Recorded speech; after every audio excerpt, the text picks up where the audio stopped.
A'udzubillahi minasyaitonirrajim. Bismillahirrahmanirrahim. Assalamualaikum warahmatullahi wabarakatuh. Waalaikumsalam warahmatullahi Waalaikumsalam warahmatullahi wabarakatuh. wabarakatuh. Alhamdulillah wa syukrulillah ala nikmatillah wassalatu wassalamu ala rasulillah Sayyidina Muhammadin wa ala alihi wa sahbihi wa mawalah. La haula wa la quwwata illa billahil aliyul azim. Rabbis shrahli sadri wa yassirli amri wahlul uqdatam min lisani yafqahu qawli. Rabbi zidni ilma warzuqni fahma. Amma ba'du.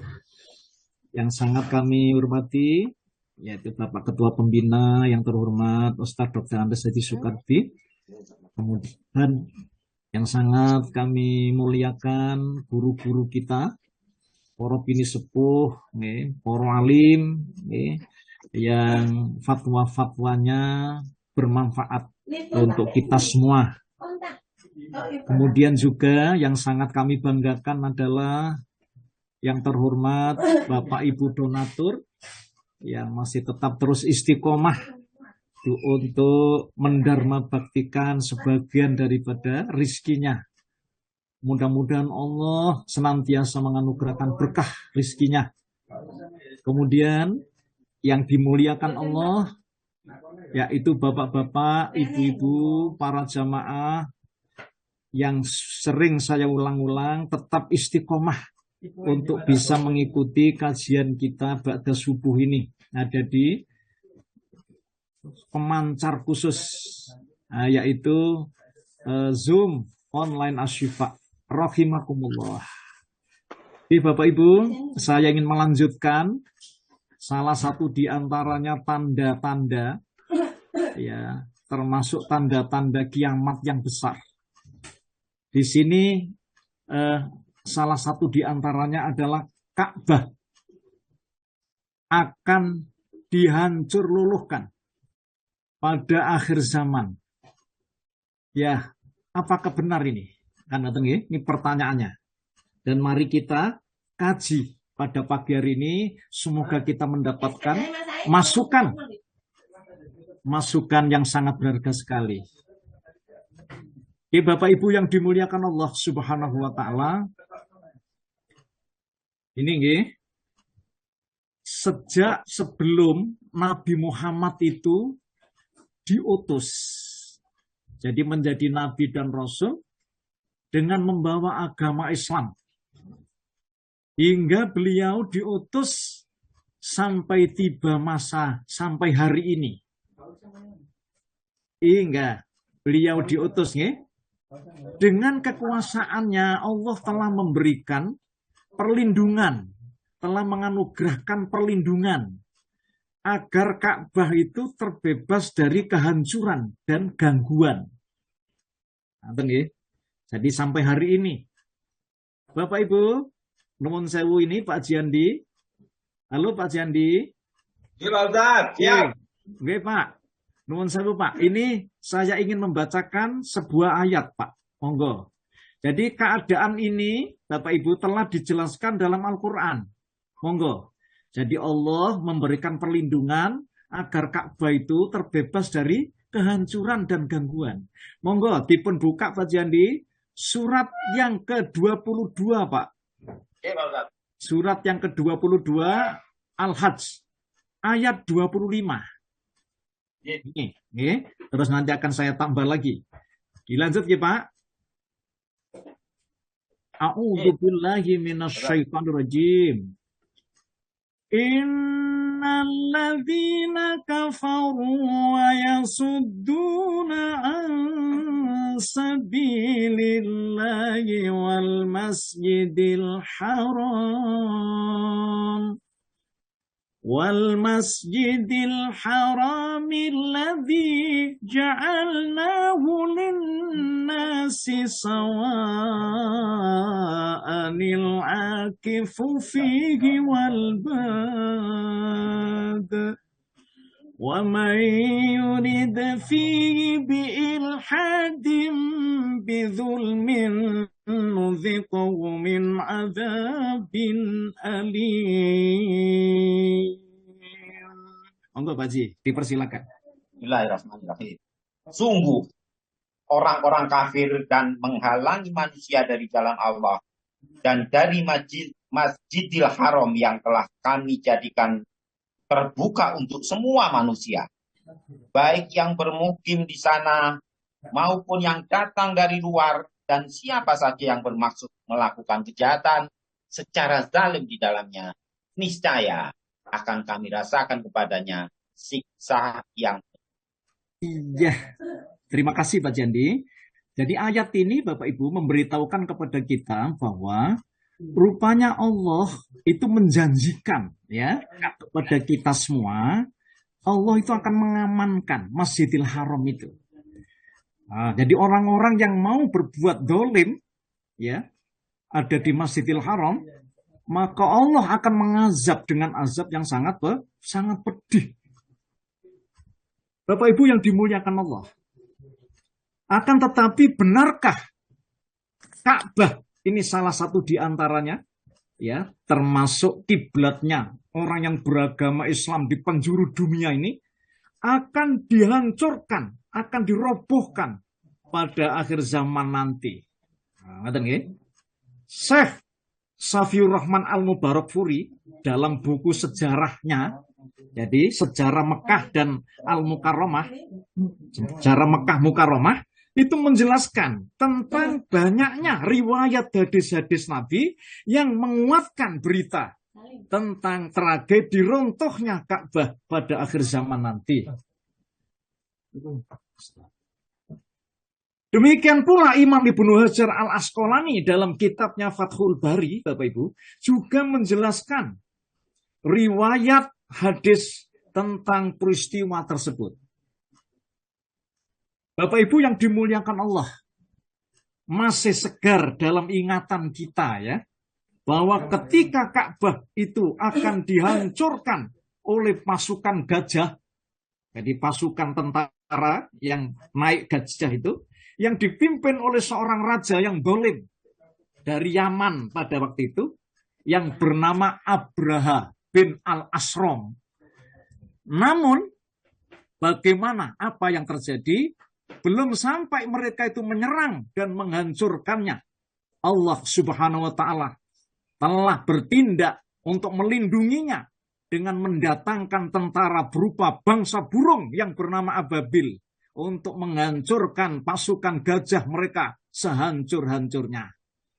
Bapak Ibu, itu rupanya juga sudah diabadikan Allah peristiwa ini, ada di Al-Quran. Surat yang ke-105, masih ingat ya, surat Al-Fil, mulai ayat yang pertama sampai ayat yang paling akhir. Ini juga merupakan bukti nyata bahwa Allah selalu menjaga dan melindungi Baitullah ini, jadi rumahnya ini. Namun mengapa kali ini Allah sudah tidak lagi menjaga dan melindunginya lagi? Masya Allah. Bapak Ibu yang dimuliakan Allah Subhanahu wa Ta'ala. Pon ya. Kita sekarang ingin membahas kronologi ya, keadaan umat manusia pada waktu Ka'bah itu dihancurkan. Jadi keadaan umat manusianya seperti apa Bapak Ibu? Pon ya. Berdasarkan riwayat yang bersumber dari hadis-hadis Nabi yang sahih, di antara tanda-tanda kiamat besar yang mula-mula akan muncul adalah terbitnya matahari dari arah terbenamnya. Itu kemarin sudah saya sampaikan kepada Bapak Ibu. Jadi pekan yang kemarin. Ini salah satu di antara tanda-tanda kiamat besar, ya, yang mula-mula akan muncul, yaitu terbitnya matahari dari arah terbenamnya, dari ufuk barat.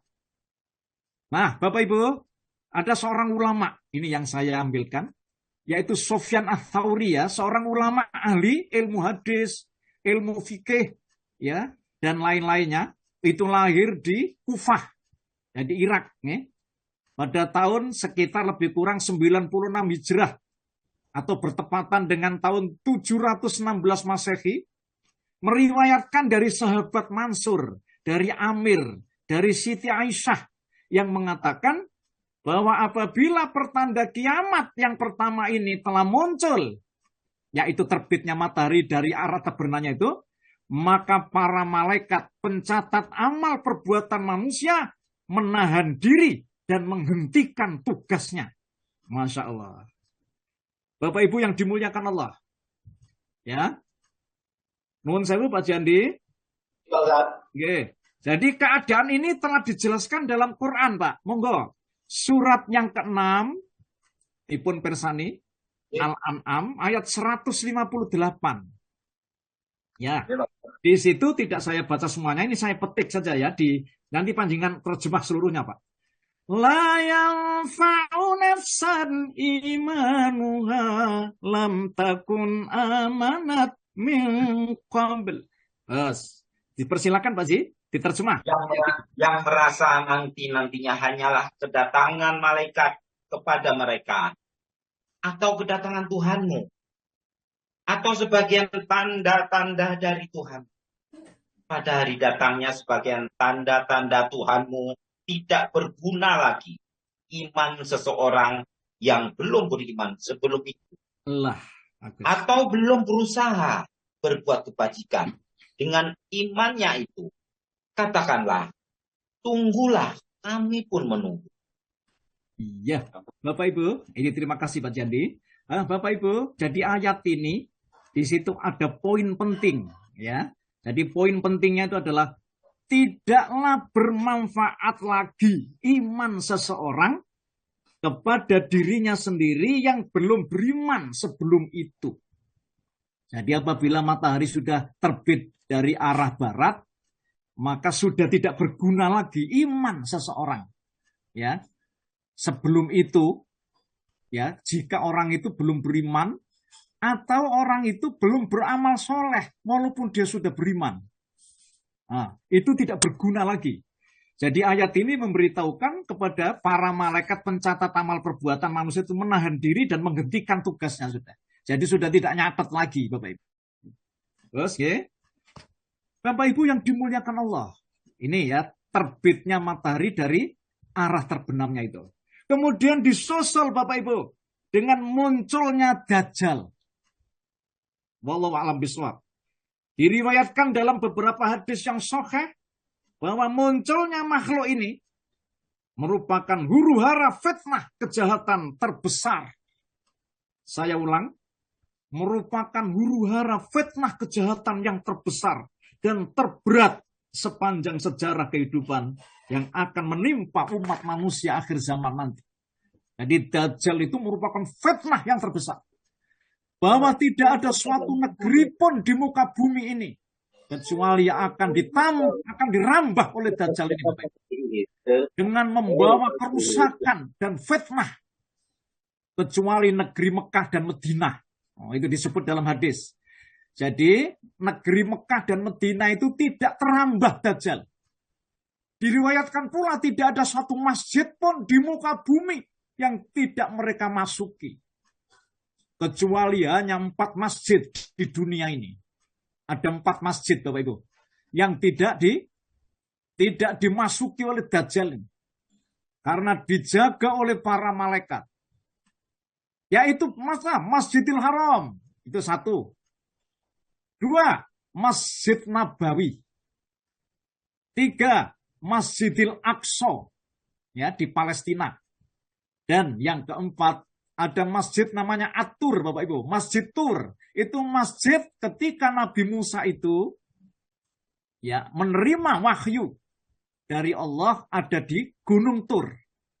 Nah, 4 masjid ini dalam satu riwayat itu tidak bisa dimasuki oleh Dajjal. Bapak Ibu yang dimuliakan Allah. Jadi misinya Dajjal itu mula-mula ya pura-pura mengaku sebagai Muslim. Jadi pura-pura ini. Ya, berkumpul dengan orang-orang Muslim. Kemudian ia membuat propaganda sebagai nabi. Jadi ngaku sebagai nabi. Kemudian pada akhirnya Bapak Ibu misinya mengaku sebagai Tuhan. Masya Allah. Bapak Ibu yang dimuliakan Allah, Dajjal itu diterangkan dalam hadis memiliki kelebihan, memiliki semacam mukjizat, begitu Bapak Ibu. Ya, tapi kelebihan itu adalah kelebihan istidraj. Kalau dalam bahasa keyakinan kita itu istidraj itu adalah orang jahat, tapi diberi oleh Allah anugerah, ya, kebaikan, seakan begitu Bapak Ibu. Itu istidraj. Yaitu suatu kemampuan atau kenikmatan yang diberikan Allah, tetapi digunakan untuk kemaksiatan. Itu namanya istidraj. Dajjal dengan ilmu sihirnya, ilmu black magic-nya, sanggup menghidupkan orang yang mati. Masya Allah. Ia juga bisa menyembuhkan orang-orang buta. Orang-orang yang kena penyakit apa saja. Masya Allah. Ia juga Bapak Ibu bisa memunculkan kesuburan. Jadi asalnya tanah itu kering, lalu hujan turun. Masya Allah. Membawa sungai surga. Oh, sungai surga Bapak Ibu. Oke. Jadi sungainya itu untuk menipu umat manusia. Kemudian membawa surga neraka. Yaitu berupa api. Nonton surganya itu. Nah, kemudian memerintahkan langit untuk hujan, maka turun hujan. Memerintahkan bumi untuk menumbuhkan tumbuhan, maka tumbuh-tumbuhan tanaman-tanaman tumbuh. Dia juga dapat melihat dan mendengar di beberapa tempat pada waktu yang bersamaan. Jadi bisa melihat dan mendengar sesuatu dalam satu tempat, tapi dia mendengar dan melihat itu bisa bersamaan Bapak Ibu. Dan dia mempunyai keahlian untuk menipu manusia. Subhanallah. Ini namanya istidraj. Ya? Bapak Ibu yang dimuliakan Allah. Situasi dan keadaan umat manusia pada masa itu benar-benar sudah mengalami kerusakan akhlak yang sangat parah. Maka Allah mengirim seorang pemimpin muslim yang dianugerahi petunjuk dan dipilih oleh Allah Subhanahu wa taala untuk dijadikan khalifah agar bisa menumbangkan semua kedoliman, ya, mengkikis habis semua kejahatan, dan bisa menegakkan kembali syariat Islam di muka bumi semurni-murninya. Bapak Ibu, siapa dia? Dialah Imam Mahdi. Yang namanya itu seperti Nabi Muhammad. Jadi namanya itu Muhammad bin Abdullah. Tapi di dalam hadis Nabi itu disebut Imam Mahdi. Bapak Ibu yang dimuliakan Allah, di bawah kepemimpinan Al-Mahdi ini, keadilan akan ditegakkan kembali di muka bumi sebelum datangnya hari yang dijanjikan, yaitu hari kiamat ini. Masya Allah. Dijelaskan dalam hadis-hadis yang sahih bahwa ia adalah sosok yang dinantikan. Pemimpin yang adil, pembaru dunia, penyelamat umat, khalifah terakhir, imam dari Ahlul Bait. Bapak Ibu, ini yang butuh kita ketahui bahwa Imam Mahdi ini adalah keturunan dari Nabi Muhammad SAW. Jadi dzurriyyah Rasulullah. Itu dari jalur Fatimah Az-Zahra, putrinya Nabi Muhammad SAW. Orang yang punya akhlak yang sangat agung dan mulia. Lalu Allah menginstruksikan untuk menjadi seorang pemimpin yang jujur, bisa menegakkan keadilan dan mensejahterakan umat manusia. Bapak Ibu yang dimuliakan Allah, Imam Mahdi inilah yang akan mengajak umat manusia kembali ke jalan yang benar, yang mendapatkan ridho dari Allah. Bapak Ibu, menurut riwayat yang paling sahih dari Abu Nuaim, dari Hammad, dari Ali bin Abu Thalib, bahwa Rasulullah itu bersabda, ya, Imam Mahdi itu dilahirkan di kota Madinah Al-Munawwarah. Lalu ia menuju Mekah. Kemudian semua manusia akan berbaiat kepadanya di dalam Masjidil Haram. Ya, Bapak Ibu yang dimuliakan Allah, ini ya. Oleh karena itu, sebelum kedatangannya di dunia ini penuh dengan kedzaliman, kerusakan akhlak dan ketidakadilan, namun setelah beliau menjadi pemimpin, menjadi penguasa, menjadi khalifah, ya, berubahlah dunia menjadi penuh dengan kedamaian, kesejahteraan, dan keadilan. Namun masa kepemimpinannya tidak lama, Bapak Ibu. Ini disebut dalam hadis riwayat Imam Abu Daud. Jadi cuman hanya antara 7 sampai 9 tahun saja. Beliau sudah wafat. Begitu Bapak Ibu, disebut dalam satu hadis. Bapak Ibu, diterangkan dalam hadis-hadis yang sahih. Besok pada waktu sudah sangat dekatnya hari kiamat, di negara Syam, dalam hadis ini, yang sekarang terbagi menjadi 4 negara Bapak Ibu ya, negara Syam itu. Jadi kalau disebut di dalam peta dunia sekarang, jadi 4 negara yang dulu namanya Syam itu yang sekarang itu adalah negara Libya. Ada lagi Yordania, Palestina, dan Suriah. Itu dulu Syam namanya. Jadi pada waktu masa Imam Mahdi ini, ya, Imam Mahdi ini mengatur strategi guna menghadapi dan menghancurkan Dajjal. Yang tadi sudah saya sampaikan. Jadi bersamaan dengan masa Imam Mahdi inilah, maka Allah menurunkan Nabi Isa bin Maryam. Nah, Nabi Isa alaihissalam turun pada saat itu. Ketika tiba waktu sholat subuh Bapak Ibu. Dan pada saat seseorang mengumandangkan iqamat sholat subuh, Nabi Isa bin Maryam turun dari Menara Putih di Damaskus yang sekarang negara Mesir itu. Wallahu a'lam bishawab. Jadi Bapak Ibu yang butuh kita ketahui bahwa Imam Mahdi ini ketika Allah menganugerahkan menjadi khalifah, pada saat itu bersamaan dengan Imam Mahdi ini turunlah Nabi Isa bin Maryam alaihissalam. Bapak Ibu yang dimuliakan Allah Subhanahu wa ta'ala. Pada saat itu, Nabi Isa ini bermakmum kepada cucu Rasulullah tersebut. Ini cucunya Nabi Muhammad ini. Yaitu Imam Mahdi itu cucu Rasul. Bapak Ibu, oleh karena itu, ya, dengan turunnya Nabi Isa ini, kedatangan Isa ini, maka mendatangkan kegembiraan, mendatangkan kelegaan sekaligus optimisme yang luar biasa ya di hari kaum muslimin pada waktu itu. Bapak Ibu, berdasarkan hadis-hadis yang sahih pula, Nabi Isa bin Maryam di saat kaum muslimin akan mendirikan sholat subuh, lalu ia akan memerangi Dajjal. Ya, hal ini berdasarkan hadis Nabi Bapak Ibu. Disebut di dalam hadis. Pada saat turun itu, kemudian Imam Mahdi ini jadi imamnya Nabi Isa pada saat itu. Bapak Ibu yang dirahmati Allah, hari kemenangan yang dijanjikan itu akan tiba pula. Kedua manusia yang agung ini, jadi maksudnya Imam Mahdi dengan Isa Al-Masih ini, memimpin pasukan Bapak Ibu, guna memburu Dajjal dan bala tentaranya. Jadi sebuah skenario perang yang akan berakhir ada di tanah suci. Jadi nyaris sepanjang zaman diwarnai konflik ya Bu, Bapak Ibu sekarang ini. Yaitu Palestina itu.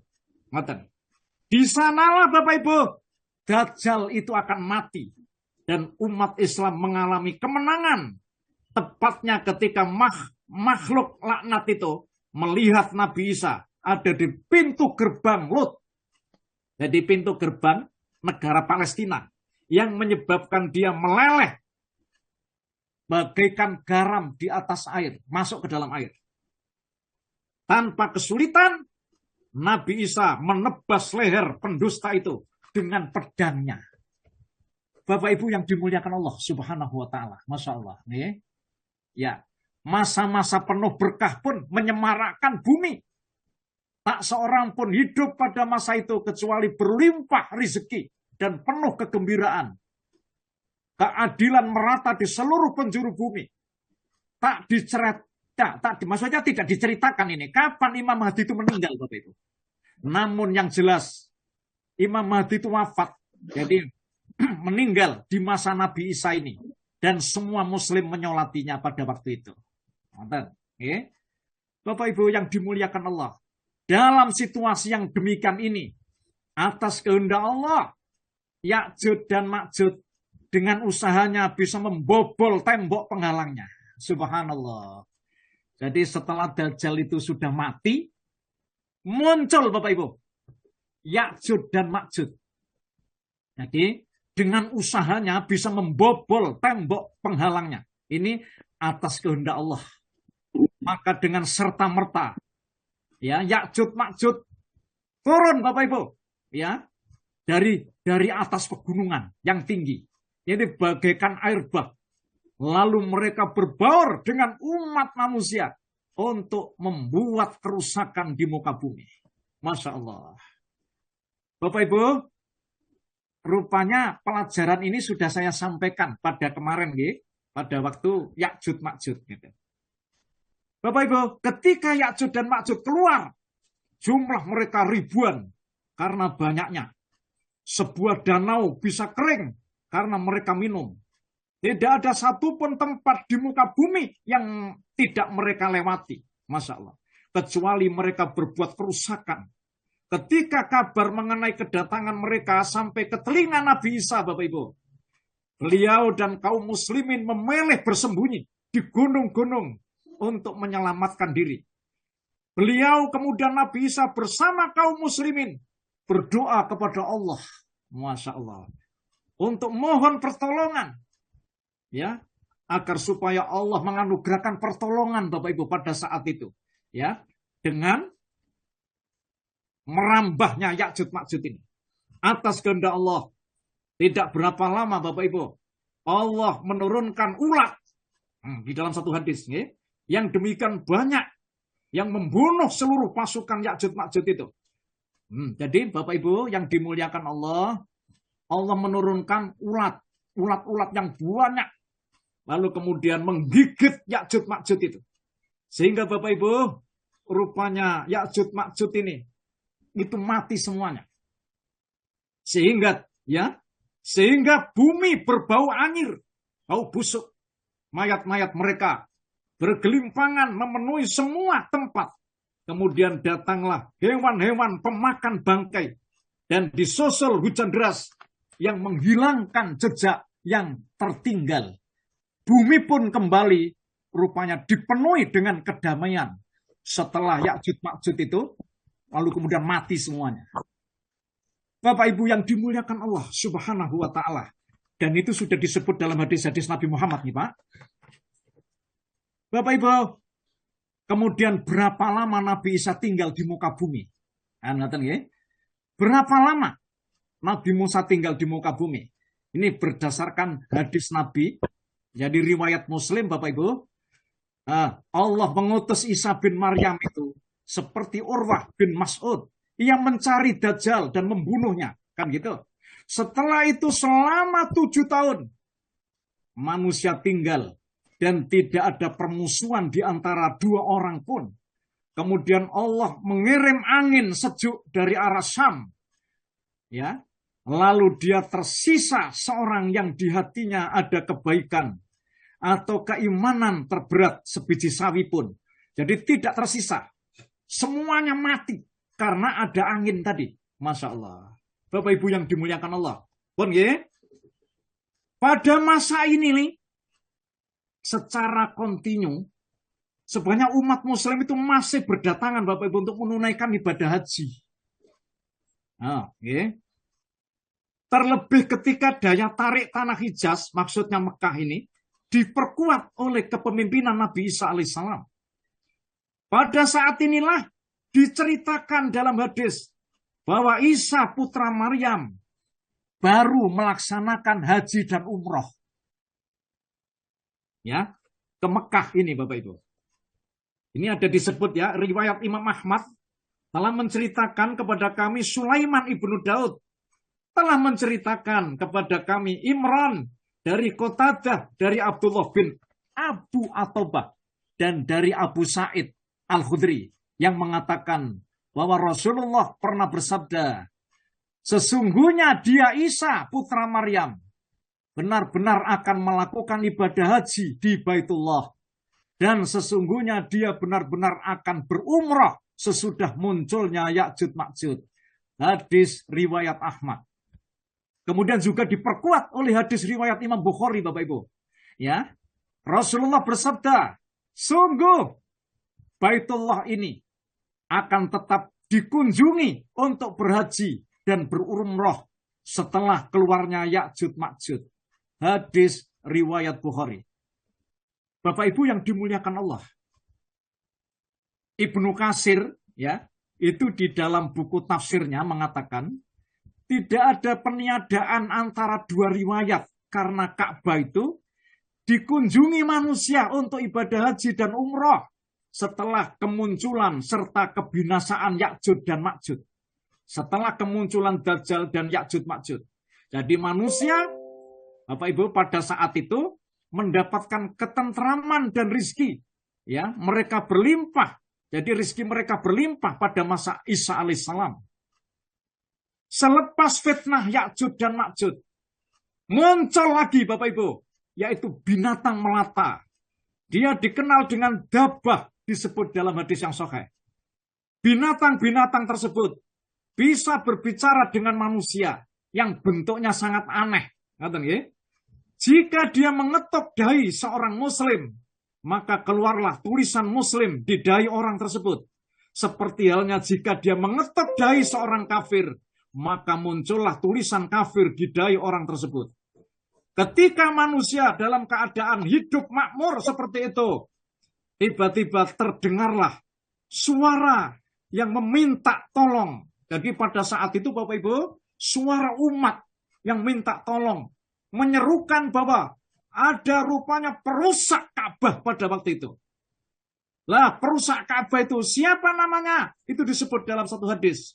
Itu namanya Dzu Suwaikotain, yaitu bangsa yang berbetis panjang.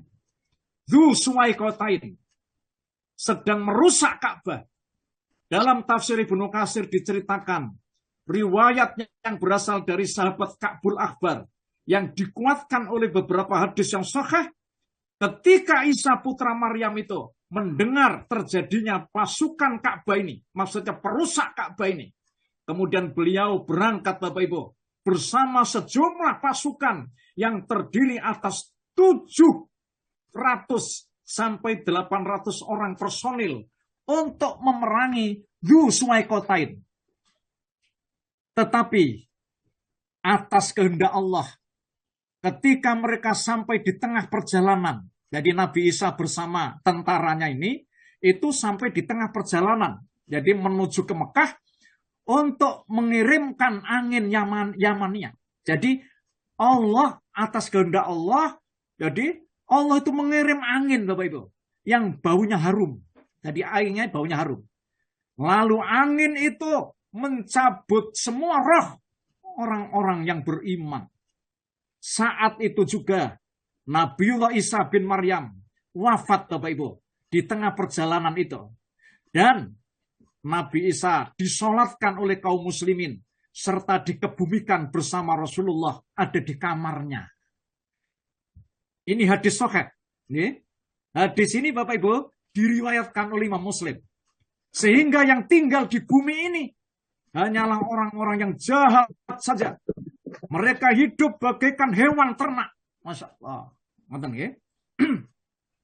Maka saat hari kiamat, bila mencapai tahap tersebut, sama dengan saat seseorang sedang menunggu kudanya yang akan melahirkan. Tidak lama lagi Bapak Ibu, kiamat itu akan terjadi. Ia tidak mengetahui jam berapakah kudanya akan melahirkan. Itu ibaratnya gambaran dalam hadis sahih. Ibnu Katsir dalam tafsirnya menyampaikan, kelak, kata Ibnu Katsir, pada akhir zaman akan muncul angin lembut yang mencabut nyawa setiap manusia yang masih memiliki keimanan, meski hanya seberat biji sawi. Setelah peristiwa itu terjadi, tidak ada lagi yang tersisa di muka bumi ini selain orang-orang yang kafir dan manusia-manusia yang jahat yang tidak lagi menyebut nama Allah Subhanahu wa Ta'ala. Masya Allah. Dalam keadaan demikian ini, Baitullah sudah tidak ada lagi orang yang beriman yang mengunjungi Bapak Ibu. apalagi yang menjaga dan merawatnya. Saat itu tidak ada seorang pun yang menjadikannya sebagai tempat ibadah lagi. Masya Allah. Setelah penghancuran itu, Baitullah tidak akan pernah dimakmurkan lagi untuk selama-lamanya.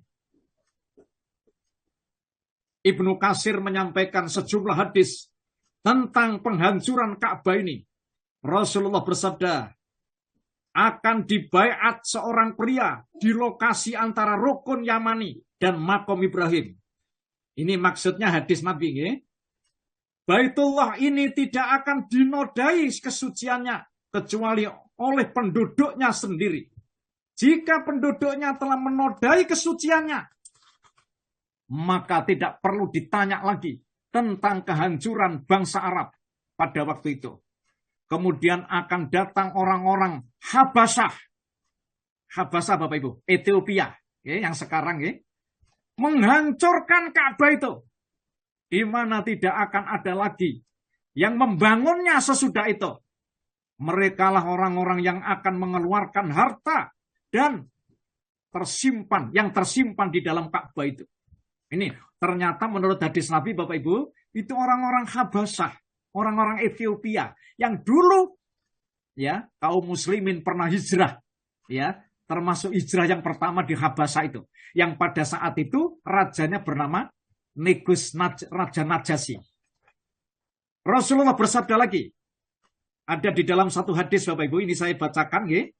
Yukharribul Ka'bata dzuswaqatain minal habasati wa yaslubuha khilyataha wa yujarriduha min uswatiha walaka anna anduru ilaihi, ya asli'u afayad'u yadribu alayya bimishatihi wa mi'wal. Ka'bah dihancurkan oleh Dzu As-Suwaqatain dari Habasyah, Ethiopia. Perhiasannya dirampas dan melepas kain penutupnya, kiswahnya. Seakan-akan aku melihat kepalanya botak dan bengkok tulang-tulang ya persendiannya. Ia menghantam Ka'bah dengan cangkul dan sekopnya. Hadis riwayat Ahmad. Sebagaimana juga telah ditegaskan dalam kitab Sahih Bukhari, Bapak Ibu. Sahih Bukhari Muslim. Yukharribul Ka'bata dzuswaqataini min Habasyah. Ka'bah itu akan dihancurkan oleh dzuswaqatain dari Habasyah atau Ethiopia. Hadis riwayat Bukhari Muslim. Bapak Ibu yang dirahmati Allah, ya. Rasulullah juga bersabda, seakan-akan aku lihat ia adalah kulitnya hitam dan berkaki bengkok sedang merobohkan Ka'bah satu demi satu, ya. Batu-batunya akan dihancurkan. Selanjutnya Imam Ahmad juga meriwayatkan dari Jabir bin Abdullah bahwa Umar bin Khattab mengabarkan kepadanya, dirinya mendengar Rasulullah bersabda, penduduk Mekah akan keluar, lalu hanya sedikit yang bisa melewatinya atau menyeberanginya. Kemudian tempat itu penuh dan mulai dibangun. Setelah itu mereka keluar dari sana tanpa kembali untuk selamanya. Pria Habasyah ini akan menghancurkan Ka'bah. Ia merusak batu-batu Ka'bah dan melepaskan kiswahnya serta menjarah perhiasan-perhiasannya. Masya Allah. Bapak Ibu yang dimuliakan Allah. Oleh karena itu, banyak hadis-hadis yang memberitahukan kepada kita bahwa kelak nanti akhir zaman, Ka'bah itu akan dihancurkan, ya, oleh yang disebut di sini adalah namanya Dzuswaqatain. Dzuswaqatain ini adalah termasuk tentara-tentara yang datang dari Habasyah untuk menghancurkan Ka'bah itu.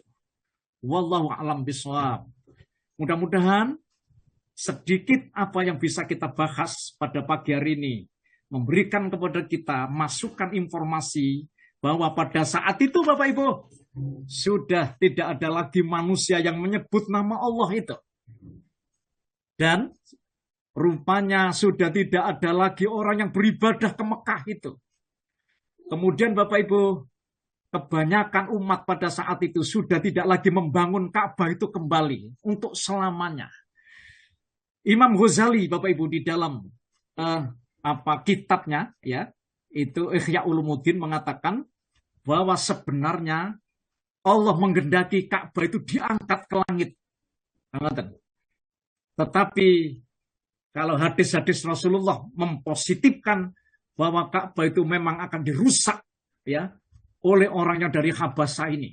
Naudzubillah, tsumma naudzubillah. Disebut dalam satu hadis, Bapak Ibu, tidak ada orang yang baik pada saat itu sudah. Jadi artinya manusia sudah seperti binatang, ya, sudah seperti binatang, Bapak Ibu, rusak dan hancur. Maka tidak lama lagi trompet malaikat Israfil itu akan ditiup pada saat-saat itu. Wallahu a'lam bishawab. Aku qouli hadza wa astaghfirullahi wa lakum. Saya serahkan kepada Pak Haji Alwi. Terima kasih Pak. Monggo. Baik, matur nuwun Pak Ustadz atas pencerahannya, sirah nabawi luar biasa.